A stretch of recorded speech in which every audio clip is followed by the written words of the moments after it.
everybody, and welcome to Boston Sports Nuts. Little change, formerly Sports Nuts, but we had a little break, and now we're back.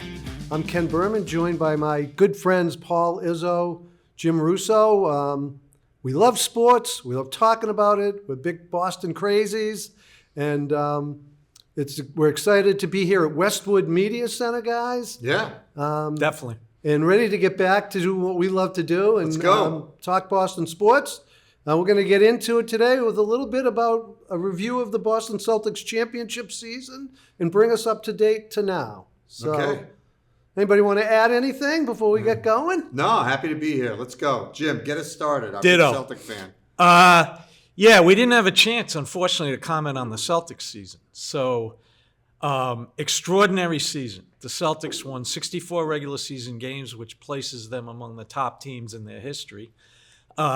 And they went 16-3 in the playoffs, which is an extraordinary run, which we're going to get into. And one thing I want to say right off the bat, so I don't forget it. A lot of commentators have talked about how Jimmy Butler was hurt, Donovan Mitchell was hurt for a couple of games, Halliburton was hurt for a couple of games. Nobody on Dallas. They actually got a guy back, Maxi Kleber. What I want to say is, tell me an NBA team that lost a former all-star starting center who was integral to their offense and defense for the majority of the playoffs and won the championship. I have followed this league since the mid-'60s. I've never seen it. So, go ahead, Paul. Losing Porzingas was a big story. And you could see in the few minutes that he played, they were beyond dominant. I mean, he was spectacular for that short bit of time that he was in there. And it was an underplayed story. But a lot of that had to do with the fact that there was a sense, I think, in the national media about knocking the Celtics down and trying to diminish from their accomplishment. Absolutely. The roots of that go way back, Jim. You would know better than we would about.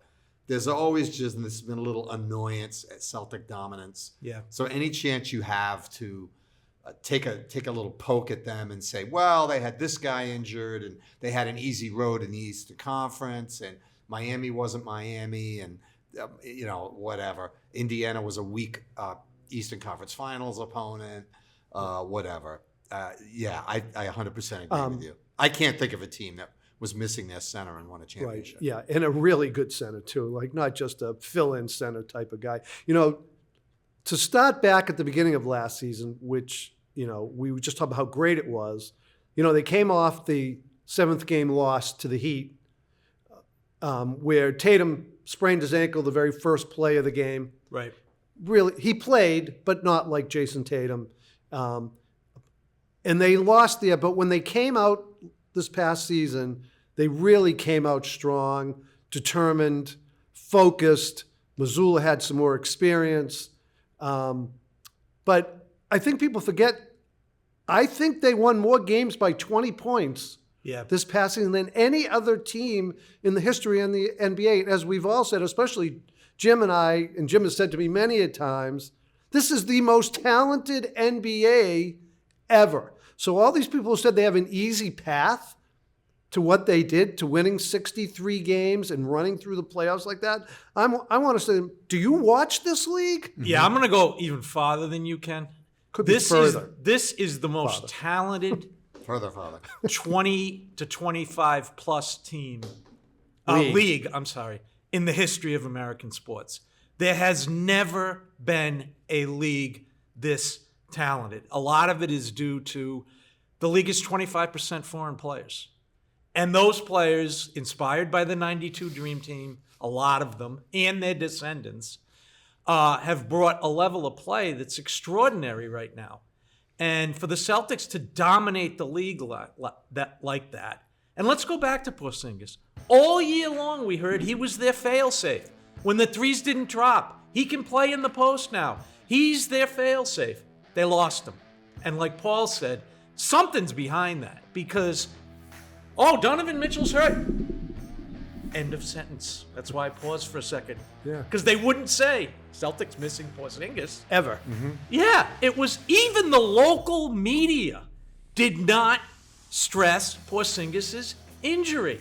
And if people can't tell what a different team they are, you mentioned that when he played, you're right, because Jayson Tatum said after game 1 of the playoffs, or game 1 of the finals. Yeah, when he plays, we're really special. Yep. So they had an extraordinary run. Now, well, just to jump ahead a little into this year, I think you see it this year, where there are times when they clearly miss him. Absolutely. Absolutely. And it's more or less the same team. Oh, correct. Yeah, I mean, just a little more old. Yeah, no, but it's more or that's less right. the same team, and you see it. But we'll get back to this year later. But one thing about last year was it wasn't only a triumph of historic proportions, but I think it was a turning point in the history of the NBA a little bit, because now you see in the offseason other teams saying, you know, this analytics thing is more or less true. I mean, if you can rein it in from 3 and make them consistently, and have 4 or 5 guys on the floor that can do it, you can't beat that. Right. You know, yeah, you can go to the basket. Yeah, you can have a great jump shooter. Yeah, you can maybe have quick guys out on the court, good defenders. But if the other team's going to make 40% of their 3-pointers, that's very hard to beat. So I think the Celtics not only were great, but they were maybe a hinge point in the history of the league, because I tell you, when they got it going, you can't beat them. Right. And At least last year. I think there's a second. Which is why they were 16-3 in the playoffs. Yeah. I think there's a second hinge point, too. The Celtics, with all due respect to Jayson Tatum and Jaylen Brown, the Celtics did not have the best player in the league. They did not have the second best player in the league. They did not have the third. They did not have arguably a player in the top 5. And they won. Well, who would you put ahead of them? At that time, I would put Jokic, Doncic as individuals now, Embiid, and we could talk about his performance this year, a lack thereof. But Giannis. Okay. You know, you look at the last 4 Kevin MVPs, Durant, LeBron. Maybe even Shea. And maybe Shea. yeah. He finished higher in MVP balloting than Tatum did. Mm-hmm. Now, Tatum this year may be inching into the top 5, and we can talk about that later. But their balance, and a lot of it was the 3, but their balance, their ability to spread the floor. Right. And the second thing was the defense. They were one of the best defensive teams in the league last year. Mm-hmm. Well, you know, the addition of Jrue Holiday last year with Derrick White, Tatum, Brown, and Porzingas was out there. And when Porzingas wasn't, Al plays good, solid basketball, right, Horford? Yeah. So, like you said, when they start making threes, all 5 of them can make them. So you can't double. Well, they did double off people, but and everybody would we'll leave Holiday and White alone.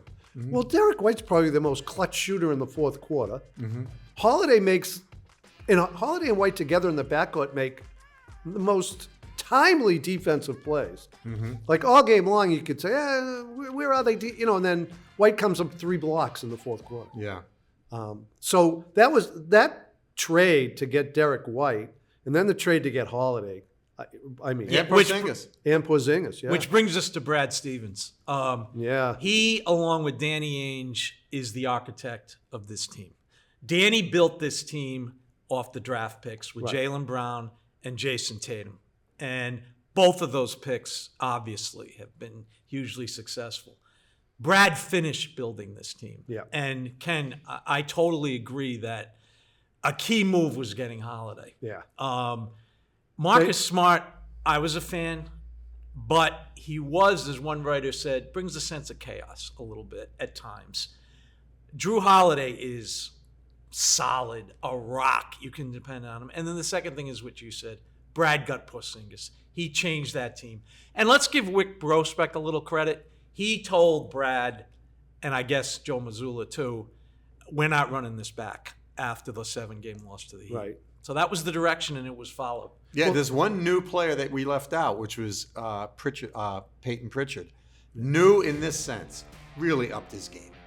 Oh, yeah. All right, he became a guy that you could put out there in crunch time, got a lot of minutes, made some huge shots, not just in the regular season. Remember, one of the knocks on him was he disappeared in the playoffs. I don't know if people remember that. Oh, yeah. But 2 playoff series ago, it was like, I don't know if this guy's ready for the spotlight. Now I can see him in there in a game 7.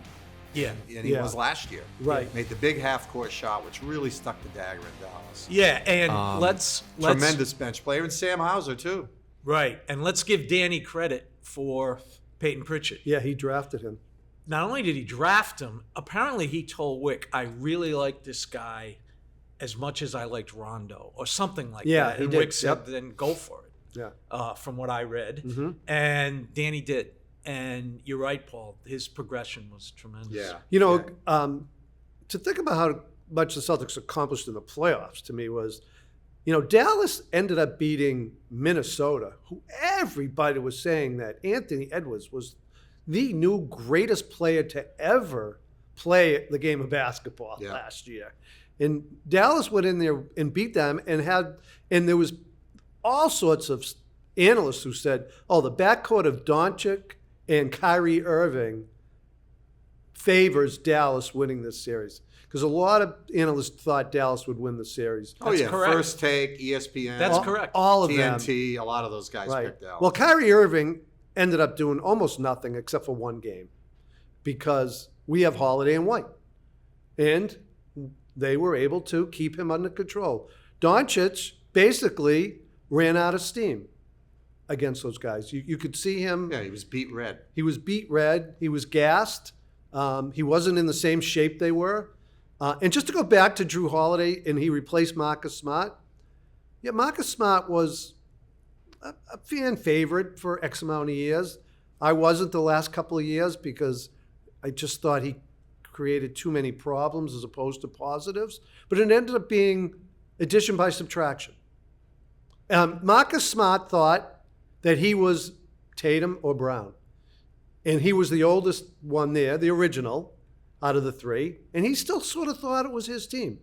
And that he could take over in the fourth quarter and stuff like that. Yeah, he took buzzer beater shots. And it just... Which he had no business taking. He had no Right. business taking. He'd make 1 out of 10, and then he would never let you hear the end of it. Right. And your point on Doncic, let's give Jaylen Brown credit because he volunteered for that assignment. That's true, yeah. Missoula gave it to him. And you even see on some of these, post-series specials where you get the audio, which is fascinating. And he goes to Joe, I think, in Game 5. He says, don't take me out if Luka's still in the game. Right. And I don't think Joe did. And he was tremendous on Doncic. He took that assignment on, and he just was tremendous on him. They took one game off in the finals, that Game 4. They were up 3-0. And they got smoked that And they got game. smoked in Game 4, but they came home in Game 5 and just said, sorry, you're not as good as we are. Yep, duck boats are ready. No, and the other thing is, you guys are right that a lot of analysts picked Dallas. Oh, ton of them. 2 best clutch players. Yeah. Coming off that win. They got, what's his name back, you said? Kleber back. Yeah. They were. I think they were missing one sub who doesn't play much. Right. They were healthy. They were All healthy. this stuff about the East, fine, but they were healthy, and they got beaten 5. This team had beaten, Minnesota, who had beaten Denver. Right, he'll beat Denver. Yeah. So I mean, just credit to the Celtics. That playoff to me was. The Indiana series was probably the toughest. Yep. Even though they swept them. Scal has said that, and the more I think about it, the more I agree with him. That was the toughest. I mean, if Brown doesn't hit that shot at the end of Game 1, who knows? Right. That was, that was a big win right there. But Indiana was tough. They did lose Halliburton, the last 2 games? Oh, last game? 2 games. But here's the thing with losing a star, and when we get to this season, we can talk about this more. As you said earlier, Ken, the NBA is so good. Right. The other night we saw an example, okay? Toronto's best player, Scotty Barnes, didn't play. This means R.J. Barrett is going to take more shots than he normally takes. Right. He had the greatest game of his career. Exactly. Now, why did he?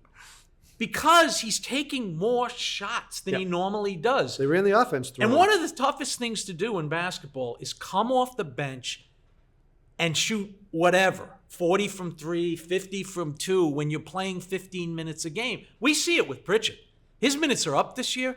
He's playing better than he ever has. Right.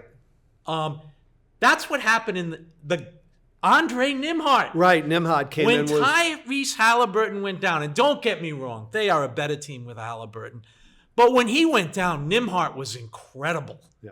Because he got more shots. He was more in the flow of the game. Right. Yeah, I just want to say one more thing while we're distributing credit. Celtics ownership deserves credit. There aren't many teams in any professional sport that would overspend like they have. I mean, they are in like cap, way over the cap, way into the luxury tax. Yeah. Wick made the famous comment about, we make money by getting rings, or that's our profit, is getting championship banners. Yeah. We'll see if that continues once the team is sold. And, we're all worried about that, but you got to give credit to ownership. I mean, they went for it. And this isn't the first year they've gone for it. They've spent money on other guys in recent years. They just got it all lined up nicely. I found the championship this year satisfying in one regard a lot, is that how much Brown and Tatum got really killed sometimes for not winning it already. You know what I mean? Mm-hmm. They can't do it. Oh, until they do it, they get, but they weren't ready. You know what I mean? They weren't ready yet, and they didn't have the right team around them. And when they did, they won it. And I found it satisfying because so many people nationally as well just like kept hammering them. Like, oh, Brown and Tatum, they just don't get it. They can't. But wasn't win Michael Jordan in his 7th or 8th year when he won his first championship? So wasn't Steph Curry. Yeah. I mean, so wasn't LeBron. They all get compared to Bird and Magic, and that's unfair because Bird and Magic went to very good teams because of their situations. Magic as a result of a bad trade, a great one for the Lakers, and Bird because he was junior eligible at the time. Yeah. What you said about Tatum and Brown, very true, because you guys might recall, I looked at all the top players that were drafted in their draft. They were far and away the most successful. Oh. The first one in those 2 years to win a championship was Jamal Murray. Now, was Jamal Murray the best player on that team? Absolutely not. He was playing with the best player in the world, who still is the best player in the world, Nikola Jokic.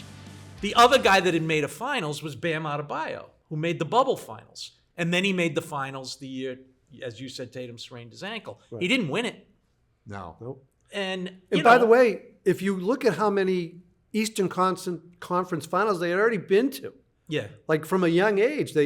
Tatum's rookie year, right? Didn't they go to the Eastern Conference Finals that year? No, I think they lost to LeBron that year. Yeah, but I think. Oh, yes, in the Eastern Conference Finals. Yeah. Right. I think the year they lost to Miami was a fair criticism. I do. Yes, Tatum was sprained in Game 7. They were down 3-0. Yeah. Yeah. I mean, that was not okay. No. And I think that was fair to criticize. Yeah. Sure.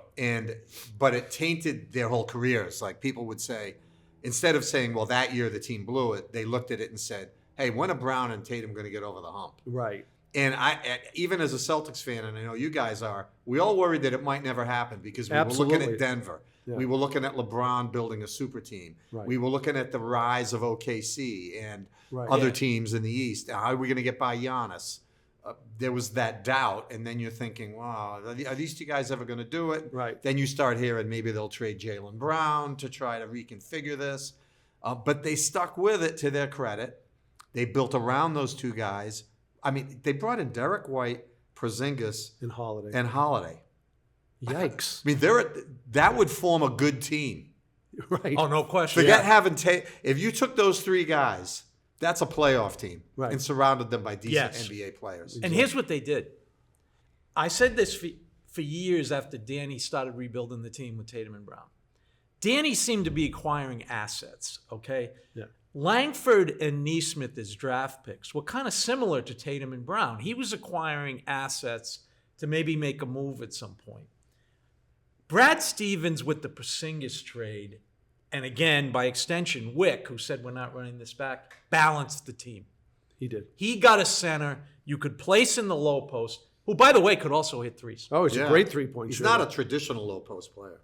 Right, but he can do it. And he's a rim protector. He had started doing it in Washington. He didn't do it much in New York. That's right, Washington. Right. Season before was his I'm best sure Brad saw season. that. I mean, watch his games. Yeah. And once they balanced that unlike team, Greg Bedard. Yeah. They became, Don't get me started. They became so much stronger when they balanced the team. Yeah, they did. And I think that got them the title. You said that for a couple of years. They just weren't balanced enough. No, and the other thing they weren't balanced enough on was shooting. Right. Nesmith, who has become a good player with Indiana. Yeah, he has. And I think he's an example of not getting enough shots in Boston. Yeah. Once he was able to start, once he was able to get significant minutes, he started making the threes we all thought he was going to make. Mm-hmm. Romeo Langford was not a three-point shooter when they drafted him. No. You know, they Slasher. could have taken better shooters. Danny went with who we thought was the best player. You mentioned Hauser. Both Hauser and Pritchard also contributed to balancing that team because now you've got shooting around Tatum and Brown. Yeah, To me, that exactly. changed the entire equation. Yeah, if you watch games when Hauser or Pritchard are in the game, people have to guard those guys. Yeah. Yeah. I mean, there are guys way out Mm-hmm. guarding those guys, which, you know, opens up room for Yeah. the other guys to get to the basket. Yeah. You can't leave Sam Hauser open. In fact, even if you cover him, Yeah. he'll make the shot. Yeah. Yeah. And White, too. Isn't White like the top 3-point shooter the last couple of years He statistically? was last year at some point. You know, Yeah, certainly and- in the top And 10. Holiday was the top from the corners. Yeah. Yeah, I think the three-point shooting of White, Hauser, Pritchard has been huge, but let's give Tatum and Brown some credit for that because they are double teamed. They are the focus of the other team. So when Yeah. they're driving, these shots that White and Hauser are hitting are often uncontested because you got the defense in rotation. They're constantly doubling Tatum. But to their credit, especially White, I mean, he is open a lot in the fourth quarter, but he makes them. And not everybody's going to do that with the pressure on them of the game hanging in the balance. So I think that's another case of where their team has been balanced. You surround Tatum and Brown with the shooting, and the shooters come through. I think what happened, I know we want to stick with last season, but I want to make a point about this season because it relates to last season. The other night, something happened which kind of got lost. Tatum made that incredible shot to win the game, but it was Derrick White in the fourth quarter who made 3 or 4 huge baskets. Yeah. Otherwise, they're not even in overtime. Yeah, exactly. And that he's like that a lot, where he doesn't make the play at the very end. He doesn't get the headline. But if you watch the game, he's making blocks. He's contesting layups. He may be Brad's finest hour. Yeah. Because I don't remember anybody saying, "Oh my God!" When they got Porzingas and Holiday, there were parades, you know. Yeah. But when they got Derrick White, people yeah. were like, "Oh, it's interesting." Well, he was a good player for a lousy team. Nice addition to the bench. Yeah, Gives him a little right, depth. Right. He's not that. No. He's far more than If he that. keeps this up, he's in the rafters. Yeah, That's He's how far good he more is. than that. He'll be an all-star. Can I just say one thing about like the guys making the shot when Tatum and Brown drive? That's exactly what Smart didn't do. Yeah, that's a great point. He didn't make them. He got them because the other team said, and as Bob Cousy famously said, "Well, did you ask yourself why you open all the time?" So That was a great line by Bob. So where do we think the 2023-24 season fits in the context of 18 championship banners? You know, you had the Russell era, the Havlicek and Cousy overlapped, you know, bookended. You had the big three. You had the Cowens era. Let's not forget that. well, that was Cowens. Havlicek, White, and Cowens. Havlicek, White now is the big three of the 80s. Yeah. The 08 big three, and now Yeah. this. Where do we? Well, Ken, why don't you go first? You've been following the team Well, forever. the success of the team and the record and the amount of games they won by 20 points or more, and the way they blew through the playoffs, like, and to bring that together with what we said about how talented the league is, I don't know, it's a truly tremendous season. I don't know how to like rank it and compare it to others, but statistically and dominantly, it's right up there. Yeah, I think that's true, but I'll sort of rank them, but not in any specific Go right order. ahead. Yeah, rank away. They're not as good as the '86 team. Let's. Well, no, I think, that no, team but was I'm going to go special. through more than that. Yeah. But you got to start with the '86 team, right? And anytime I talk about the '86 team, the first thing I say is not Bird, Mikhail Parrish. It's Bill Walton off the bench. You've got one of the greatest players of all time who miraculously stayed healthy, and he's a six-man. And that team won 67 games, and as Kevin McHale said, if we knew 70 was a thing, we would have gone for it. But we didn't know it was a thing at the time. That's right. So they didn't really, in his opinion anyway, push for that. They lost one game at home. And they lost one game at home 40-1 to Portland. Portland. Right. You look at the other great teams in Celtics history, and let's look at a Celtics team with, I believe, had 8 Hall of Famers on it. Sam Jones and KC Jones were the backup backcourt for that team. Right. Bob Cousy and Bill Sharman were the starters. They had Bill Russell and the vastly underrated as a player, Tommy Heinsohn on that team. That was a great team that year. One of the great Celtics teams did not win the championship, which was the 73 Celtics. Most wins. Who I don't know if you agree, but I maintain was the best team of the Collins era. And the only reason they didn't win the title was Havlicek got hurt in the playoffs, came back, played left-handed, and the Game 4 in Madison Square Garden, which was one of the 2 worst refereed games in the history of the National Basketball Association. I agree. The team that, to me, we can make an interesting comparison is the Garnett team. They won 1 title. They won 66 games, I believe. Yep. They came together in 1 year. I think they're comparable to that team, maybe a slight edge to the gun, but they're comparable. The balance, though, reminds me of kind of the 70s teams in a way, how they distribute the ball, how they change from total ISO team to move the ball a little more. So I think they rank up there with those 3 or 4 teams as among the greatest Celtics teams. I think it's fun to think about a match between that team and the 08 team because they are pretty different. The 08 team was a veteran team. Yeah. You had guys all either in the bottom third time-wise of their career. Yeah. Pierce, Allen, and Garnett. You had guys that were pretty big in Pierce and Garnett. Certainly would have been, physically a good match, tough match. You had all those funny role players, Eddie House, and all these other guys. Yeah. It would. I would really have to sit and think who I think would win that series. But to me, this Celtic team is sort of sui generis. It's unique. It's in a new era of basketball. Like it's hard to. One thing I will say is and I'm not going to get any argument from Jim, but during the 60s, they had the best player. I think they did. Bill Russell. They did. Some people will say Chamberlain. Yeah. They had one of the 2 best players. Yeah. In the 70s, they might have had one of the best players in Dave Collins. They did. Okay. In the 80s, the only debate was Bird versus Magic. Right. That was the debate. Right. In 08, leave 08 aside for a second.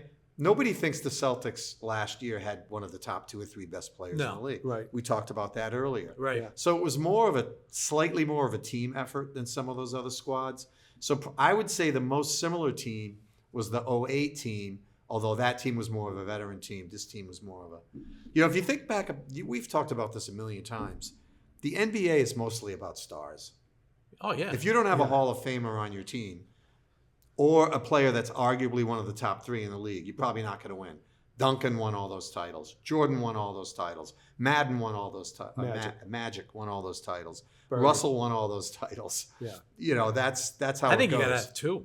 I think you have to have 2. I think you got to have 2 Hall of Famers. You need 2 Hall of Famers to really... Right. So it's looking like Brown and Tatum are those guys. Yeah. Subject to injury and scandal and whatever.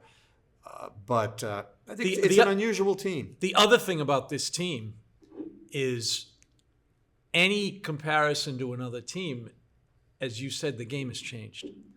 So what rules are, what are we playing under? Like the 86 team and the 08 team, they would have to come up with completely different defensive schemes to guard this team because they were not used to 5 players that could shoot the 3. Right. They didn't. The Celtics, when they would take the court with that tremendous starting 5, had 2 players that could shoot the 3. Well, 12 games into this season, the Celtics have taken more 3-point shots than they did in the 1986 season. Right. There you go. So how are you going to? It's amazing. How are you going to guard that? Yeah. Now the other thing is, if you look at it, the Celtics do not have a player that could guard Kevin McHale. They don't. No. Right now. Would. If Bird decided that McHale was going to score 60 this game, he'd score 60 because they could not guard him. Yeah, they don't have someone to guard. But what they would do is double him because Larry and Danny are the only guys that can shoot 3s. Right. So they. But DJ Ainge and DJ would be a good match for Holiday and White. Oh, no question. Yeah, that's a no good question. matchup. Holiday Yeah. is both of them are very reminiscent of DJ. Yeah. They just shoot better. And arguably they might not be as good on defense, as good as they are. And the same with the 08 team. I mean, they weren't used to taking that volume of threes. So I think you just got to go by the era. I mean, and this is one of the best teams. Allen and Pierce were really the guys that took the threes. Eddie House when he came off the bench. Right. It wasn't like they were bombarded. And I bet you if you looked up how many they actually took, probably wasn't that many. It wasn't. Kendrick Perkins was a starter. Right. Where would he fit now? He didn't take many twos. Right. Never mind threes. Right. Yeah. So, Anyway. One of the guys who criticizes the Celtics championship last year, Perkins. Yeah. Right. It was an easy path. That wasn't much. They're not going to win it this year or whatever. So what about this season? Where are we now? We've come off the title, and I mean, where are the Celtics now? They've come off the title. They had the parade. They've had the ring ceremonies. They're going to the White House this Thursday, I believe. Yeah. So they're doing all the things, but you got to turn the page. And I think we should talk about like how they got to this 11-3 record, with the caveat that tomorrow night, and we're taping this show on a Monday, is the biggest game of the NBA season. And to have this big a game in November is highly unusual. And to set it up before we get to this point, the Cleveland Cavaliers have gone 15-0. Bless you. Bless you. 15-0. The Celtics are 11-3. That's pretty good. Yeah. They're behind Cleveland. 15-0. I know, that's amazing. They're coming into the Garden. It's an NBA Cup game. And it's a must-win for the Celtics if they want to win the Cup, because they lost to Atlanta, which we can talk about in a minute. By 1 so point. where do you guys think we've come in these 14 games going into tomorrow night? Right. Well, let me go on this. Yeah, Yeah, go ahead. Paul. Yeah. All right, because I thought this was very interesting. If you look at offensive and defensive rating, and we can get into another time what those numbers mean, but they're pretty reliable. This year's team and last year's team is almost identical. We're talking less than 1 point difference. Around high 120s for offensive rating, around 109, 110 for defensive rating. Yeah. Virtually no difference. They rank in the league roughly the same. This year's team, slightly down. Last year's team opened 12-4, lost its first game at 5 or 6 games into the season in overtime. This year's team starts 11-3, lost its first game 5 or 6 games into the season in overtime. Yeah. I don't know why. This season seems down a little bit, but I think that's because we as fans are hyper-focused on watching the games. Yeah. We're seeing every mistake. We're seeing every missed dribble. We're seeing every missed free throw. We're hyper-focused on it. They have started just fine. They don't have Porzingas. Right. They're coming off a very difficult summer. They had to go to the playoffs. 3 of their guys were over in Europe playing. Well, they were in the Olympics. Right. 3 guys played in the Olympics. They had to practice for the Olympics. They had Yeah. Tatum didn't play that much, but they played in the Olympics. Then they had to go to Abu Dhabi for that whole circus. And now they're back, and everybody's coming at them. No doubt. That's the big point that I was going to say. And everybody says, now, is that, can Bill James quantify that? I don't know. But everybody says that makes a difference. Scal mentions it. Yeah, he did this morning. TNT mentions it. Yeah. ESPN mentions it. The players are mentioning it. Everybody's coming at them. So I think to start 11-3 without Porzingas, Bill Belichick wrote about it in the New York Times. It's hard not to have a winning hangover. Right. It just is. It's human nature. Yeah. It's just... Every other just team hard. is circling their first game Okay. against the Celtics, right? Right. Saying, I really like to beat the champs. Once you become the champion, then everybody's after you. Right. It's, like you play a last place team, that would be their season to win that game. That would be their championship. So I'm sure that we'll all come up with things. And, Jim, I know you break it down better than I do schematically. But if you just take the big picture, I think they've started just fine, especially that they don't have KP. Yeah. And I'm not too worried about them right now. I watch the games mostly hoping nobody gets hurt. And I think it'll be, I don't care at all about the tournament. the midseason tournament, Yeah, even though I'm not on the old excited Sports about it. Nuts, I used to say, I want a midseason tournament. I have the greatest idea ever. That's where I'm at. I'm not worried at all. To me, 11-3 is great. I think there's a reason we look at it a little differently. The first one is Porzingas. When they got him last year, people, we see now how he fit in, but we didn't know back then. We were like, can this work? It might be a big stiff. Yeah. He had just played for Washington, which, was down. When he came in, it was so fresh. This big guy who was shooting threes, but also coming off that year in Washington that I talked about earlier, was posting people up, and we were like, wow, this looks great. Okay? This year, I think where that hangover you guys are talking about is, one, he's not there. I'm sorry, that changes their team. With all due respect to Al Horford, who is invaluable, and we all love him. To me, he's the definition of a Celtic. Ultimate pro. But Porzingas is a new dimension, and he's not there. Okay? The second thing is the defense. I know what I'm watching. And I'm watching a team that is not hyper-focused on defense yet. Yeah. Okay? Now, this happened a couple of years ago, and they picked it up in the second half of the season, Missoula's first year. I expect it to pick up. As you said, you're not worried. I'm not that concerned about it. But when I watch the games, okay, I am watching a team make defensive mistakes at crucial times that a veteran team should not make. The biggest example of the season is against Golden State.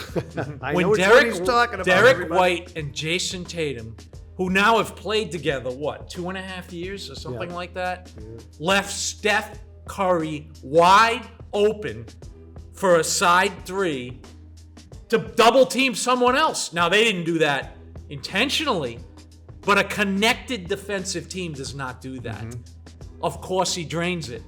The second time down, someone decides we're not going to cover Curry when he goes backdoor. An uncontested layup. Excuse me. A veteran defensive solid team does not do that. There are other examples of this down the stretch. And this will have to change for them to win. But I think I lean toward Paul's point is that it will.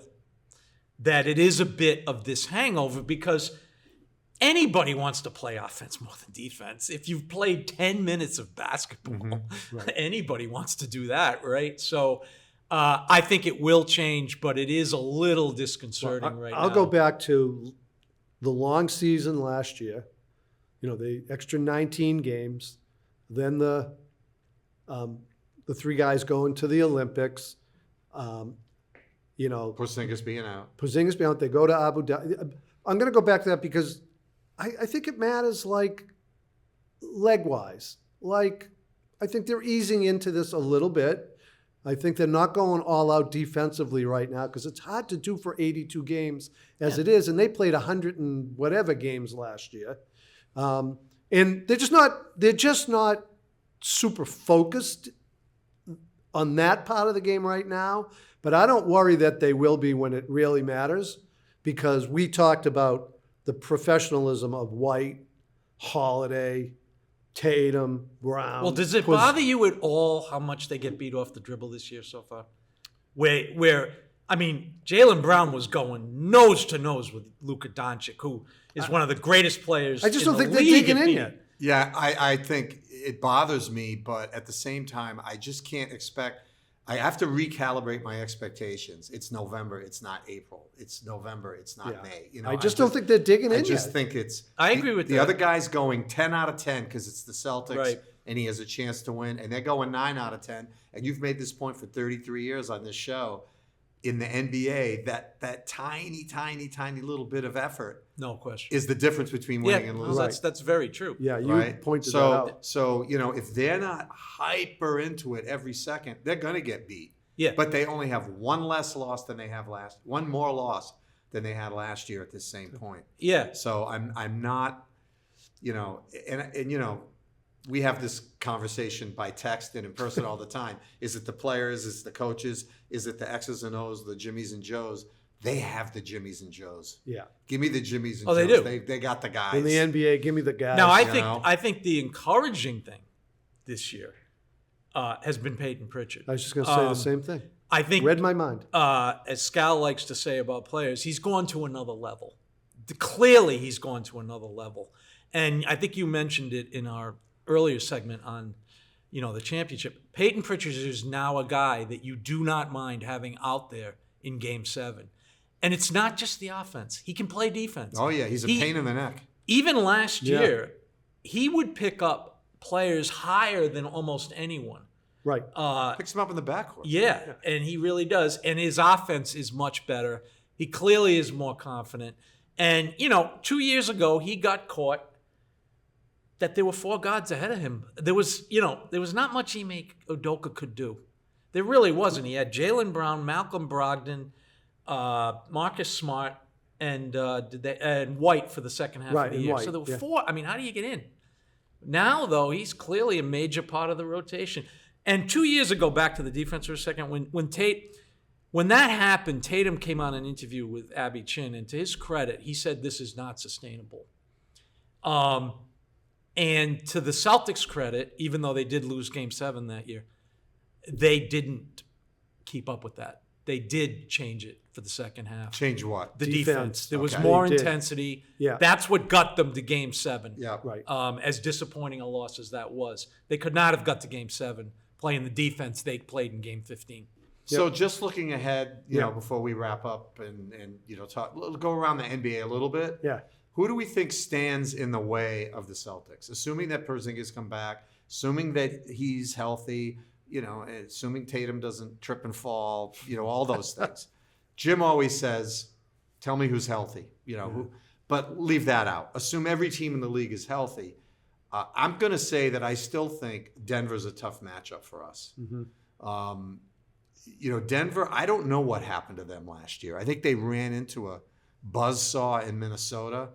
I was happy that the Celtics had to play Dallas and not Denver. I still, have the Knicks gotten better? Yeah. Is Indiana a pain in the neck? Yes. Cleveland. Cleveland's 15-0.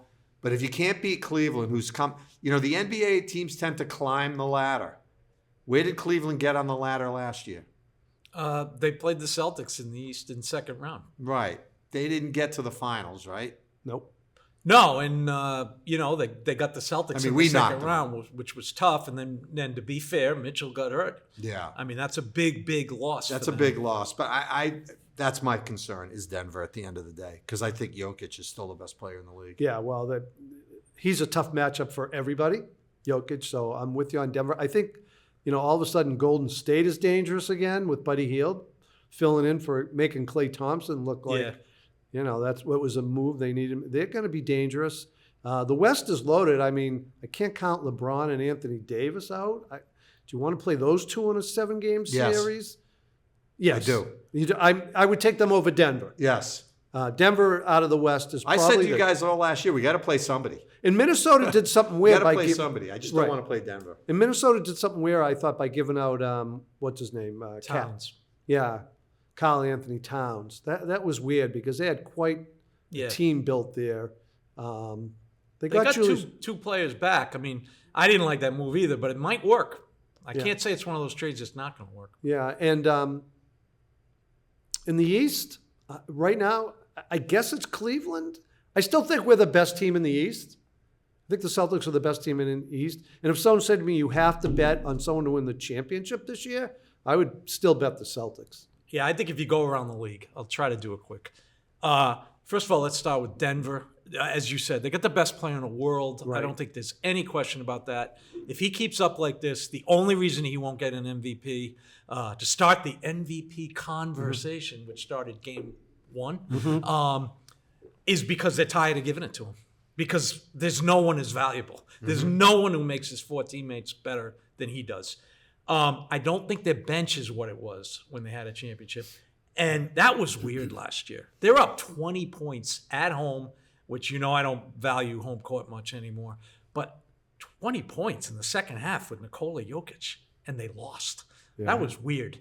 So let's start with Denver. They would still worry me. Golden State, highly motivated. Golden State. I watched the WNBA a lot this year, and I said to myself, if an NBA team played like that, they'd be really tough to guard. Mm-hmm. That's the 70s of the NBA, with everybody moving and 5-man, 5-woman offenses. Mm-hmm. Golden State is playing like that, and they got 2 losses. Mm-hmm. Okay, and they got Steph. Yeah. I agree with you about LeBron and AD, and one of the reasons I'm concerned with that is AD. He is playing fantastic. Yeah. They're a team that if you're in the West, that's going to be tough for anybody. Absolutely. If he plays like this. The question is, can 40-year-old LeBron go 4 rounds at top speed? Mm-hmm. Right. What he's doing is Brady-esque. It's incredible. In the East, and Minnesota's tough. I still think they're still tough. In the East, because Edwards is amazing. I don't think Cleveland's a fluke. And I keep quoting Scal because I was listening to his show this morning on the way here. They're a mini Celtics. They spread the floor. They shoot threes. Evan Mobley has gone up levels every year he's played. Allen's a rim protector. They got a great backcourt. If they played again as it was last year, the White Holiday Mitchell Garland matchup is going to be fantastic basketball to watch. Yeah. And the other thing is, this is Kenny Atkinson's vindication. Now, if you don't know who Kenny Atkinson is, Kenny Atkinson was a coach who was having a great deal of success with the Nets. Then they got Kyrie and Durant. And he was putting them through the same program that he was putting through to get the wins he got with Durant and Kyrie didn't want that. It's the NBA. He ends up going. He's an assistant, maybe Golden State or maybe Sacramento. I can't remember. He's back. He's a very good coach. Mm-hmm. Yeah. The thing about the East is the Bucks. Doc. He's got a far less record than the guy, Adrian Griffin. What is his record right now? And Philly, with all the injuries and Embiid not playing back-to-backs with all that. So we're getting new challenges in the East, and we have 2 big unknowns in Philly and Milwaukee. Yeah, and Philly is, I'm trying to look at standings right now. Here we go. Philly is, as of right now, 2-10. But I think the thing with the East, Ken, is except for Cleveland, Milwaukee's 4-9. It's almost too early because does Milwaukee figure it out? Does Philly figure it out? And then the third factor is the Knicks made a big deal.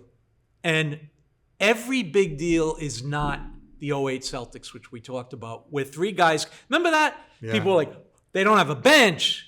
It's going to take them a year. Then they might win it. Right. No, Doc said, no, we can win this year. And they did. Yeah. That doesn't always work. So it's going to take a while for Towns to fit in. Does he fit in by the playoffs? I kind of think so. I think they'll be pretty good. Oh, so there's a couple of unknowns, but I'm going back to, at the end of the day, I would say Denver and Cleveland is no fluke. All right. So, Ken, want to wrap it up? Let's wrap it up. You want to wrap it up? Let's wrap it up. Okay, we're going to wrap it up. That's Boston Sports Nuts for today. Thanks for watching, listening.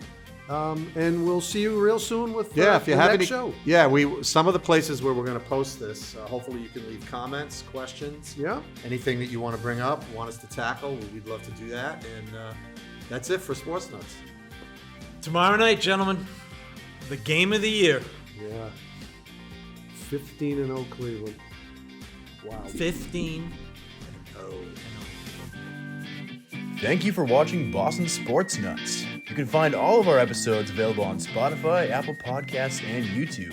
For more information, go to westwoodmediacenter.tv or follow Boston Sports Nuts on Facebook, Instagram, and X.